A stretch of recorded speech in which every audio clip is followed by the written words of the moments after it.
नमस्कार दोस्तों, स्वागत है आपका फनी एजुकेशनल ट्रिक की इस क्लास में।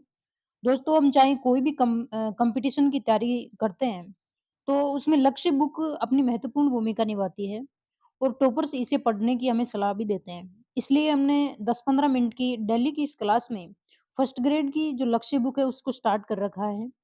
जिसको हम टॉपिक वाइज़ है वो डेली पढ़ते हैं और लाइन टू लाइन विश्लेषण के साथ में समझ के इस बुक को हम कंप्लीट भी करेंगे। और दिल्ली की इस क्लास में हम पढ़ रहे थे राष्ट्रीय आंदोलन में जो हमारे नेता हैं उनकी भूमिका, जिसमें हमारा महात्मा गांधी जी का टॉपिक है वो कंप्लीट हो गया था। और ये हमारी आज की क्लास है वो 43वीं क्लास रहेगी, जिसमें हम जवाहरलाल नेहरू जी के बारे में बात करेंगे। इसलिए अगर आपको लक्ष्य बुक पढ़ने में कोई भी प्रॉब्लम आ रही है तो आप वीडियो देख सकते हैं और उसके वीडियो को देखने के दौरान है वो आप अपनी लक्ष्य बुक है वो कंप्लीट कर सकते हैं। स्टार्ट करते हैं हम जवाहरलाल नेहरू जो लक्ष्य बुक में हमारे जो टॉपिक दिया हुआ है वो। तो भारतीय स्वाधीनता संग्राम के अग्रणी नेता महात्मा गांधी के निकटतम सहयोगी और स्वाधीन भारत के पहले प्रधानमंत्री पंडित जवाहरलाल नेहरू का जन्म 14 नवंबर 1879 को इलाहाबाद में हुआ था। बात करें इनकी जन्म की तो इनका जन्म हुआ था 14 नवंबर 1879 को और इन्हीं के जन्म दिवस 14 नवंबर को बाल दिवस मनाया जाता है और बच्चे इन्हें चाचा नेहरू कहकर पुकारते थे, ठीक है ना। और तभी इनके जन्म दिवस पर बाल दिवस है वो मनाया जाता है 14 नवंबर को। तो अब हम वो श्रृंखला देखेंगे कि जो गांधी परिवार है हमारा, जो राहुल गांधी है, वो जो सोनिया गांधी जी हैं, उनके पूर्वज जी तो जवाहरलाल नेहरू हैं, यानी इंदिरा गांधी जो हैं उनके पिताजी जवाहरलाल नेहरू हैं, ठीक है ना। अब हम देखते हैं कि इनका है वो जो कुटुंब है वो कहाँ से आया था, यानी इनकी प्रॉपर स्थान कौन सा था। तो वो चीज़ हम देखें कि इनके पिता थे मोतीलाल नेहरू। इनके पिता का नाम था मोतीलाल नेहरू, जो उस समय के धनी और व्याख्यातम वरिष्ठर यानी वकील थे, जाने माने, जो पहचान माने जाते हैं मोतीलाल नेहरू जी की। और इनकी माता का नाम था स्वरूप रानी, जो एक धर्मपरायण और घरेलू महिला थी। श्री जवाहरलाल के पूर्वज श्री राजकुल कश्मीरी ब्राह्मण थे, यानी जो गांधी परिवार है अब का, उनके पूर्वज थे कश्मीरी ब्राह्मण, जो 18वीं शताब्दी के आरंभ में कश्मीर से दिल्ली आ गए थे। उस समय दिल्ली का जो बादशाह था वो था फर्रुखशियर, और फर्रुखशियर ने इस परिवार को एक नहर के किनारे मकान दिया था और नहर के किनारे रहने के कारण ही इनका नाम नेहरू पड़ा था। यानी कश्मीर से दिल्ली आए और नहर के किनारे इनको मकान दे दिया था मुगल बादशाह फर्रुखशियर ने, उस टाइम ये बादशाह थे। तो ये नहर के किनारे रहने लग गए और इनका नाम पड़ गया नेहरू, यानी जवाहरलाल नेहरू का जो उपनाम हम नेहरू देखते हैं वो नाम नहर के किनारे रहने के कारण पड़ा था, ना कि इनकी कोई जाति है। फिर जवाहर के दादा पंडित गंगाधर 1857 की प्रथम स्वतंत्रता संग्राम के बाद दिल्ली छोड़कर आगरा आ गए थे। यानी जब 1857 की क्रांति हुई तो ये दिल्ली से कहाँ आ गए थे, आगरा आ गए थे, यानी यूपी में आ गए थे। अब इनके हम परिवार की बात करें तो इनके 3 भाई थे। सबसे बड़े भाई वंशीधर न्यायाधीश बने और उनके बड़े भाई नंदलाल दोनों वकालत पास कर इलाहाबाद में बस गए और वहीं वकालत करने लग गए।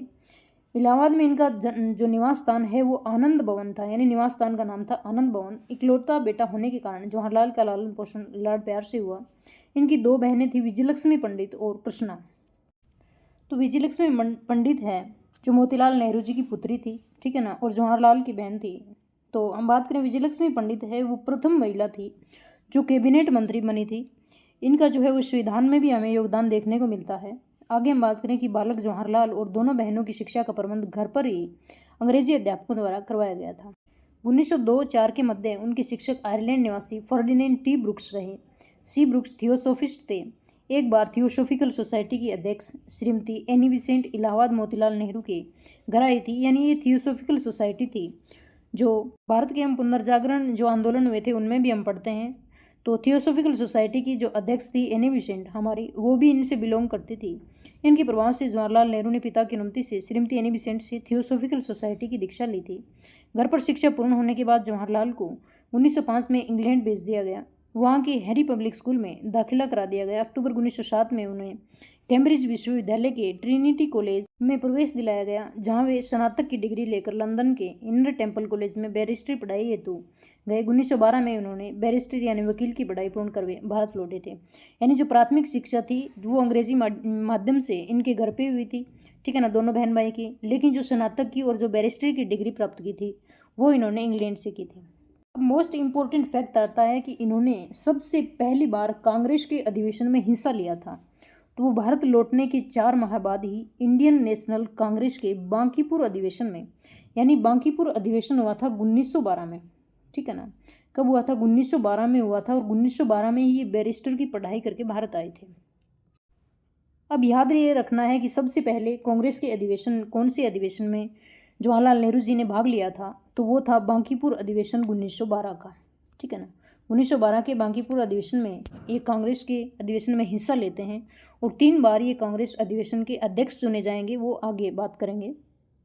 1917 में होम रूल आंदोलन के नेता श्रीमती एनी बेसेंट को गिरफ्तार कर लिए जाने पर नेहरू परिवार और यकायक राजनीति आंदोलन में कूद पड़ा था, क्योंकि एनी बेसेंट है वो थियोसॉफिकल सोसाइटी का संचालन कर रही थी, और वो नेहरू परिवार से भी जो है वो लगाव रख रही थी, उनके साथ भी संबंध थे उनके।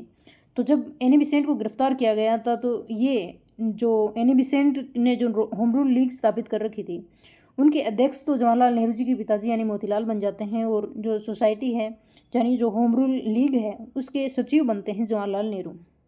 फरवरी 1916 में जवाहरलाल का विवाह दिल्ली के एक व्यापारी की पुत्री कमला कोल के साथ हुआ था। तो हमारी प्रथम महिला प्रधानमंत्री इंदिरा गांधी जी हैं, उनकी माता का नाम था कमला कोल।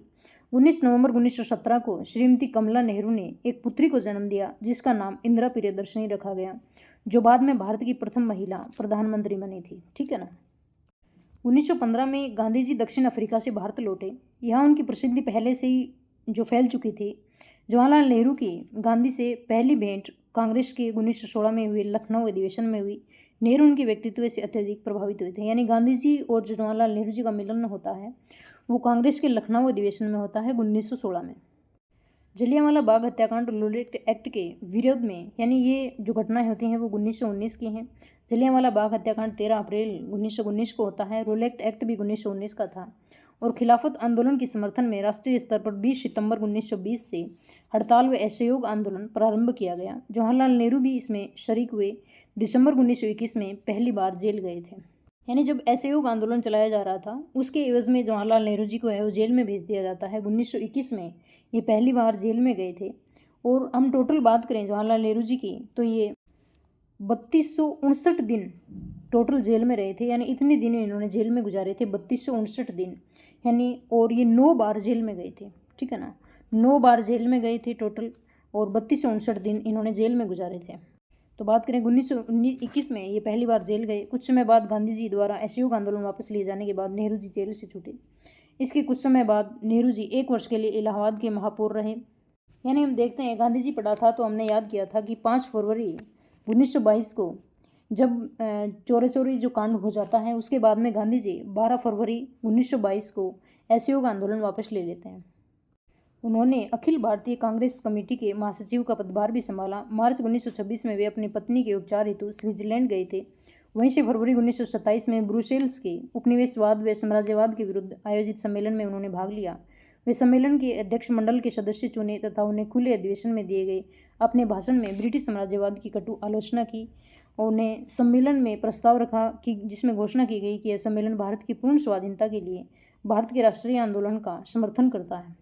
यानी हम देखें कि मार्च 1926 से दिसंबर 1927 तक स्विट्जरलैंड में रहते हैं अपनी पत्नी के स्वास्थ्यवर्धन हेतु। और इससे पहले स्विट्जरलैंड जाने से पहले ये 1924 से 26 तक इलाहाबाद नगर निगम के अध्यक्ष के रूप में काम करते हैं। जवाहरलाल नेहरू पर ब्रुसेल्स कांग्रेस में शामिल होने का रचनात्मक प्रभाव पड़ा। नवंबर 1927 में वे रूसी क्रांति की 10वीं वर्षगांठ के अवसर पर रूस गए। यूरोपीय दौरे से वापस आने के बाद वे दिसंबर 1927 में कांग्रेस के राष्ट्रीय अधिवेशन में भाग लेने मद्रास गए थे। नेहरू ने वहां समाजवाद का जोरदार समर्थन किया। साम्राज्यवाद की कटु निंदा की। 1928 के कलकत्ता अधिवेशन में कांग्रेस के वरिष्ठ नेताओं, युवा उग्रपंथियों जिनका नेतृत्व जवाहरलाल नेहरू, सुभाष चंद्र बोस कर रहे थे, में भिड़ंत हो गई। यानी 1928 में कलकत्ता में जब अधिवेशन हुआ था, सुभाष चंद्र बोस इनकी जो है वो अध्यक्षता कर रहे थे। उसमें जवाहरलाल नेहरू और सुभाष चंद्र बोस के बीच में जो है वो अनकही होती है। तो गांधी जी है वो अपनी चतुराई से, सूझबूझ से कांग्रेस का विभाजन टाल देते हैं। अधिवेशन में नेहरू रिपोर्ट को इस शर्त के साथ स्वीकृत किया जाता है कि दिसंबर 1929 तक ब्रिटिश सरकार ने भारत को डोमिनियन स्टेट का दर्जा नहीं दिया तो कांग्रेस पूर्ण स्वाधीनता की पुरजोर मांग करेगी। अब जो ये जो भिड़ंत हो रही थी, यानी जो मतभेद हो रहे थे सुभाष चंद्र बोस के बीच में और नेहरू जी के बीच में, वो इस बात पे टाले गए कि या तो अगर दिसंबर 1929 तक अंग्रेज हैं वो हमें डोमिनियन स्टेट का दर्जा दे देंगे, अगर डोमिनियन स्टेट का दर्जा दिसंबर 1929 तक नहीं मिलता है तो हम पूर्ण स्वाधीनता, यानी हमें कुछ भी, हमें डोमिनियन स्टेट नहीं चाहिए, हमें पूर्ण स्वाधीनता चाहिए, इस बात की हम मांग करेंगे और सविनय अवज्ञा आंदोलन शुरू करेंगे। तो हम जो अधिवेशन थे जिसमें जवाहरलाल नेहरू जी ने अध्यक्षता की थी, वो सबसे पहला जो अधिवेशन था वो था 1929 का लाहौर अधिवेशन, जिसमें सबसे पहले वो कांग्रेस के अध्यक्ष बने थे और जवाहरलाल नेहरू को यहाँ पे चुना गया था 1929 के लाहौर अधिवेशन में। यानी हम शॉर्ट में देखें कि जवाहरलाल नेहरू जी को 3 बार अध्यक्ष चुना गया था कांग्रेस का। 1929 में लाहौर अधिवेशन में एक आता है 1936 में होता है लखनऊ अधिवेशन। 1936 में कौन सा होता है? लखनऊ अधिवेशन। और 1937 में होता है फैजपुर अधिवेशन। ठीक है ना, यानी 3 अधिवेशनों में ये अध्यक्ष चुने जाते हैं, 1929 का लाहौर, 1936 का लखनऊ और 1937 का फैजपुर। अब हम इनको याद करें तो हम एक नाम याद करेंगे, लाल पेज। ठीक है ना, ला से हम याद करेंगे लाहौर 1929 वाला, कब हुआ था? 1929 में। ले से हम याद करेंगे लखनऊ, ये हुआ था 1936 में। ठीक है ना, और पेज से हम याद करेंगे फैजपुर, पेज से हम फैज याद करेंगे तो ये हुआ था फैजपुर का 1937। यानी लाल पेज हम नाम याद करेंगे तो तीनों अधिवेशन याद हो जाएंगे, जिसमें जवाहरलाल नेहरू जी ने अध्यक्षता की थी 1929 का लाहौर अधिवेशन, जिसमें वो रावी नदी के तट पे है वो तिरंगा फहराते हैं, 1936 का लखनऊ अधिवेशन और 1937 का फैजपुर अधिवेशन।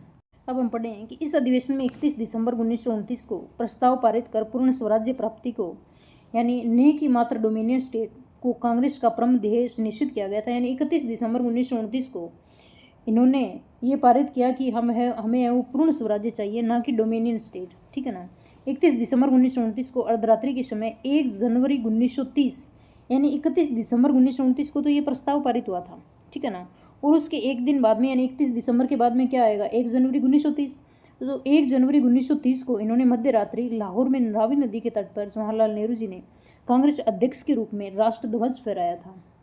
इसी दिन 26 जनवरी 1930 का दिन संपूर्ण देश में प्रथम स्वतंत्रता संग्राम के रूप में मनाने का निश्चय किया था। यानी इन्होंने तिरंगा फहराया था 1 जनवरी को, और इसी दिन 1 जनवरी को डिसाइड किया था कि हम आगामी जो भी 26 जनवरी आएगी उस दिन हम संपूर्ण देश में प्रथम स्वतंत्रता दिवस मनाएंगे। ठीक है ना, और उसके बाद में ही हर वर्ष 26 जनवरी को स्वतंत्रता दिवस मनाने और देश में सविनय अवज्ञा आंदोलन प्रारंभ करने का भी निर्णय लिया गया। हमने पढ़ा था कि जनवरी 1930 में ही गांधी जी ने सविनय अवज्ञा आंदोलन शुरू किया था, जहाँ पे जो है वो दांडी यात्रा निकाली जाती है मार्च 1930 से लेके 6 अप्रैल 1930 को। गांधी जी के नमक सत्याग्रह यानी सविनय अवज्ञा आंदोलन प्रारंभ करने पर नेहरू जी भी इसमें कूद पड़े, उन्हें जेल जाना पड़ा। गांधी जी द्वारा governor general viceroy Lord Irwin से समझौता मार्च 1931 में सविनय अवज्ञा आंदोलन वापस कर दिए जाने के बाद श्री नेहरू जी जेल से रिहा कर दिए गए। यानी बात देखो आप, पहले गांधी जी असहयोग आंदोलन शुरू करते हैं, बेचारे जवाहरलाल नेहरू जी को जेल में भेज दिया जाता है।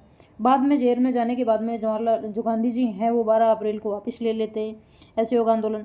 अब जवाहरलाल नेहरू को छोड़ दिया जाता है। अब बाद में 1930 में ये क्या करते हैं? सविनय अवज्ञा आंदोलन शुरू करते हैं। ठीक है ना, जनवरी 1930 में सविनय अवज्ञा आंदोलन शुरू होता है और 6 अप्रैल 1930 को ये नमक जो है वो कानून तोड़ा जाता है साबरमती के किनारे। और 31 मार्च को नहीं, जो मार्च 1931 है उसमें सविनय अवज्ञा आंदोलन है वो गांधी इरविन पैक्ट करके और समाप्ति भी कर देते हैं। तो बाद में दोबारा इनको छोड़ दिया जाता है जेल से। और हमने पढ़ा था कि जब गांधी इरविन जो समझौता होता है उसमें इरविन के द्वारा शर्त रखी जाती है कि हम आपके कैदियों को छोड़ देंगे और आपको द्वितीय गोलमेज सम्मेलन में भाग लेना पड़ेगा।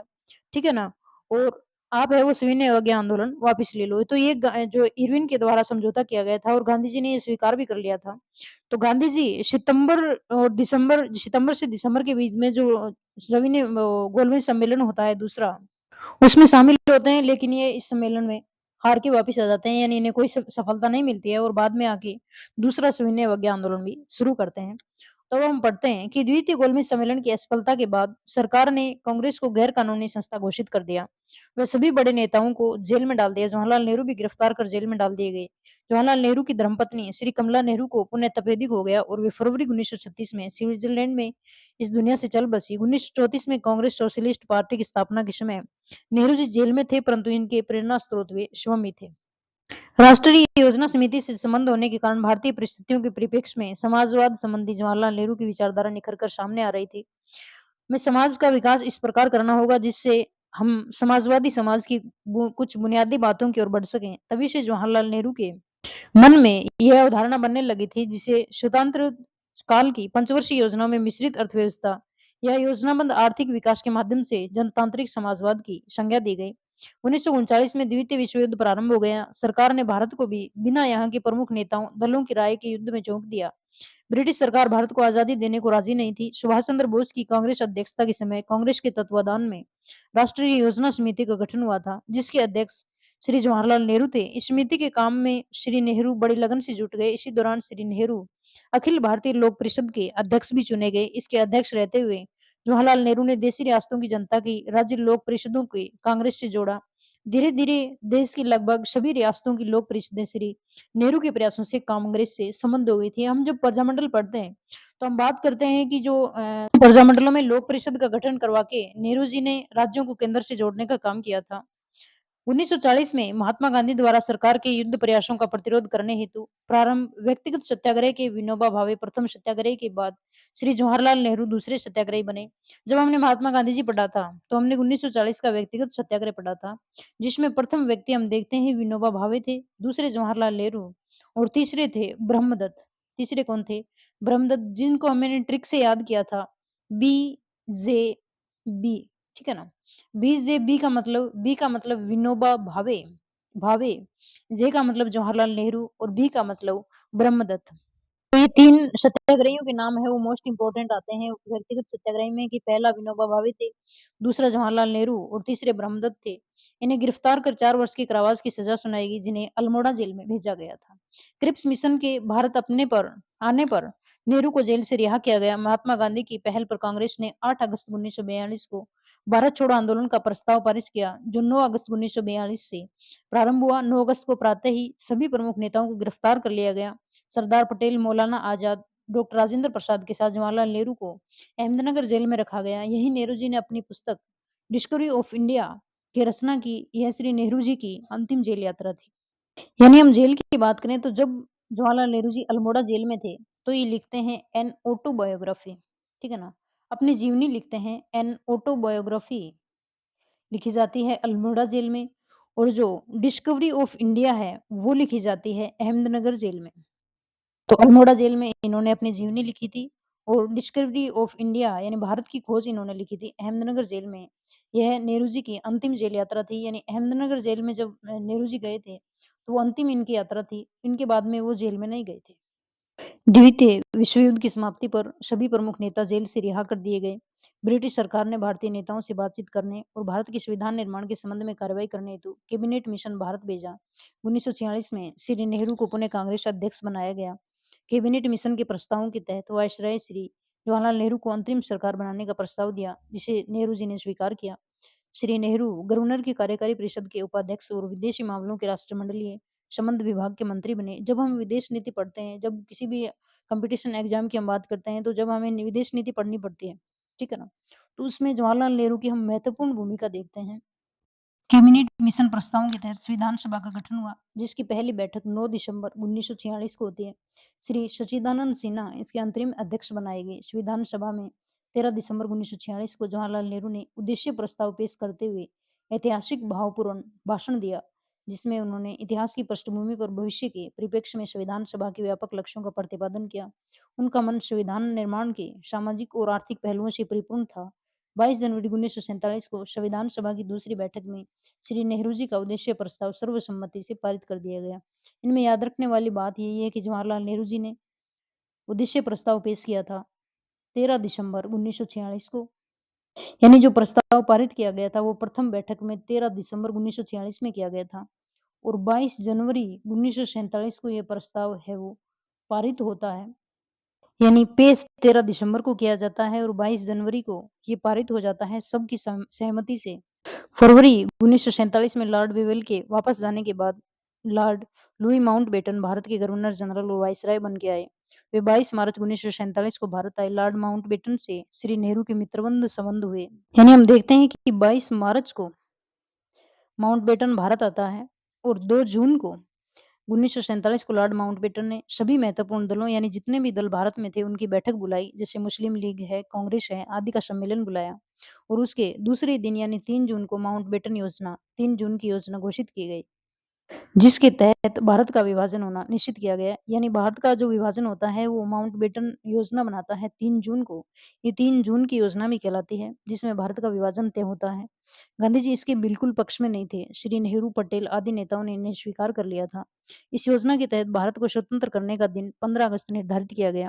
पंजाब और बंगाल में भारत पाकिस्तान दोनों के मध्य विभाजन रेखा के निर्धारण हेतु श्री रेडक्लिफ की अध्यक्षता में सीमा आयोग रेडक्लिफ आयोग गठित किया गया। ये तो हम पढ़ते हैं कि भारत और पाकिस्तान के बीच की जो रेखा है वो रेडक्लिफ रेखा कहलाती है और ये जो अध्यक्ष थे वो सिरिल रेडक्लिफ थे इनका निर्धारण करने वाले। तो 15 अगस्त का दिन है वो डिसाइड किया जाता है भारत के विभाजन का। पंडित जवाहरलाल नेहरू ने 14 अगस्त 1947 की अर्धरात्रि से कुछ समय पूर्व संविधान सभा में स्मरणीय भाषण दिया था।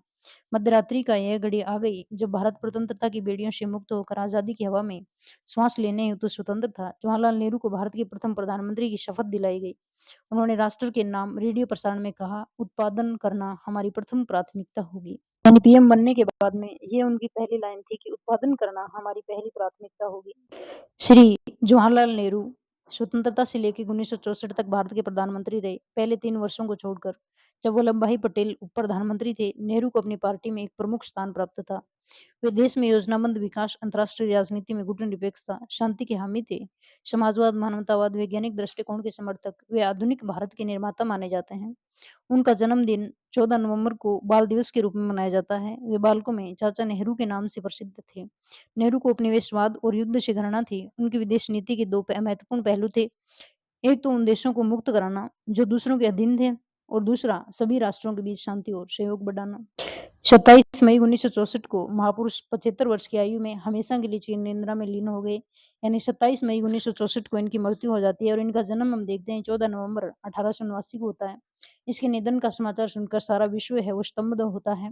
इनकी हम पुस्तकों की बात करें, पुस्तक आती है सोवियत रूस। ये नेहरू जी की पहली पुस्तक है। जब वो अपनी वाइफ के चेकअप वगैरह के लिए, स्वास्थ्य वर्धन के लिए स्विट्जरलैंड गए थे, तो वो सोवियत रूस के जो है वो 1927 में जब रूस क्रांति हो रही थी, उस टाइम पे इन्होंने ये पुस्तक लिखी थी सोवियत रूस। यानी ये नेहरू जी की प्रथम पुस्तक थी, जो नवंबर 1927 की उनकी रूस यात्रा पर संक्षिप्त टिप्पणी थी। यानी 19 नवंबर 1927 में ये वो रूस की जो है वो दौरा करते हैं और दिसंबर 1927 में ये हमारे देश में आ जाते हैं वापिस। आत्मकथा यानी इन्होंने आत्मकथा लिखी थी, वो लिखी थी अल्मोड़ा जेल में 1936 में लंदन से प्रकाशित।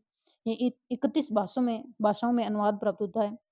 यानी याद रखने वाला फैक्ट इसमें इतना है कि ऑटोबायोग्राफी है वो अल्मोड़ा जेल से लिखी गई है और 31 भाषाओं में इनका अनुवाद है। फिर भारत की खोज डिस्कवरी ऑफ इंडिया, ये अहमदनगर जेल के दौरान लिखी गई थी, जो अंतिम इनकी जेल यात्रा थी। यानी अहमदनगर जेल में ये लास्ट बार गए थे, उसके बाद में इन्हें जेल में नहीं जाना पड़ा था। भारत की खोज रचना उन्होंने अप्रैल 1944 से सितंबर 1944 तक की अवधि में अहमदनगर जेल प्रवास के दौरान लिखी थी। फिर आता है विश्व इतिहास की झलक यानी ग्लिम्स ऑफ वर्ल्ड हिस्ट्री। ये इन्होंने अपनी पुत्री इंदिरा जी, यानी जो हमारे प्रथम प्रधानमंत्री इंदिरा जी थे, जो जवाहरलाल नेहरू जी की पुत्री तो थी, तो इंदिरा जी का 26 मार्च 1930 से 9 अगस्त 1933 के मध्य लिखे 176 पत्र हैं। यानी इन्होंने अपनी पुत्री को भेंट किया था ये, ठीक है ना। विश्व इतिहास की झलक, ये पुस्तक 1935 में प्रकाशित हुई। फिर आती है इंडिया टुडे एंड टुमारो, यानी इंडिया आज, भारत आज और कल। नेहरू जी 1959 में प्रथम आजाद स्मारक भाषण के लिए लिखी गई संक्षिप्त पुस्तक है ये।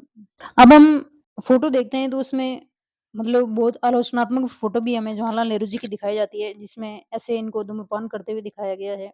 इनकी आलोचनात्मक टिप्पणियां भी हमें मिलती है, लेकिन हमें हमारे कंपटीशन के लिए जरूरी है उतना ही पढ़ना है। तो हम दोबारा इनको रिवाइज करें तो इनके पिता थे मोतीलाल नेहरू, माता स्वरूप देवी, पत्नी कमला नेहरू और पुत्री इनकी थी इंदिरा गांधी। पहली बार इन्होंने कांग्रेस अधिवेशन में हिस्सा लिया था, वो था बांकीपुर अधिवेशन 1912 का। ठीक है ना? और भारत के प्रथम पीएम थे और ये सर्वाधिक समय तक प्रथम जो पीएम रहे थे हमारे भारत के और बच्चे इन्हें चाचा नेहरू कह के पुकारते थे, ठीक है ना? और पाश्चात्य संस्कृति के सबसे बड़े प्रभावित थे। मोस्ट इम्पोर्टेंट बात रह जाती है कि 1955 में इन्हें भारत रत्न से सम्मानित किया गया था।